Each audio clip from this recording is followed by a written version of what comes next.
अमरावती जिल्ह्यातील तिवसा शहरातून एक घटना समोर आली आहे। तिवसा येथील आशिष बाईक सेंटर आणि स्पेअर पार्ट दुकानाला मध्यरात्री भीषण आग लागून लाखो रुपयांचे नुकसान झाले आहे। मिळालेल्या माहितीनुसार ही आग रात्री अंदाजे 2 ते 3 वाजताच्या दरम्यान लागली।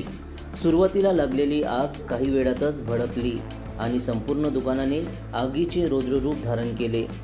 या आगीत दुकानातील सुमारे 15 दुचाकी, मोठ्या प्रमाणातील स्पेअर पार्ट, दुरुस्तीचे साहित्य, टायर, इंजिन ऑइल आणि इतर साहित्य जळून खाक झाले। प्राथमिक माहितीनुसार शॉर्ट सर्किटमुळे आग लागल्याचा अंदाज व्यक्त करण्यात येत आहे। घटनेची माहिती मिळताच चांदूर रेल्वे येथील अग्निशमन दलाने तातडीने घटनास्थळी धाव घेतली आणि अथक प्रयत्नानंतर आग आटोक्यात आणली। मात्र तोपर्यंत दुकानातील बहुतांश साहित्य पूर्णपणे जळून गेले होते। या भीषण आगीत सुमारे 50 लाख रुपयांहून अधिक नुकसान झाल्याचा प्राथमिक अंदाज व्यक्त करण्यात येत आहे।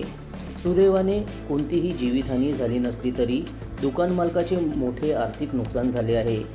दरम्यान आगीचे नेमके कारण शोधण्यासाठी संबंधित यंत्रणांकडून तपास सुरू असून पंचनामा करण्याची प्रक्रिया सुरू आहे। रात्रीच्या वेळी लागलेल्या या आगीमुळे परिसरात काही काळ भीतीचे वातावरण निर्माण झाले होते। जनसमर्थन न्यूज, तिवसा, जिल्हा अमरावती।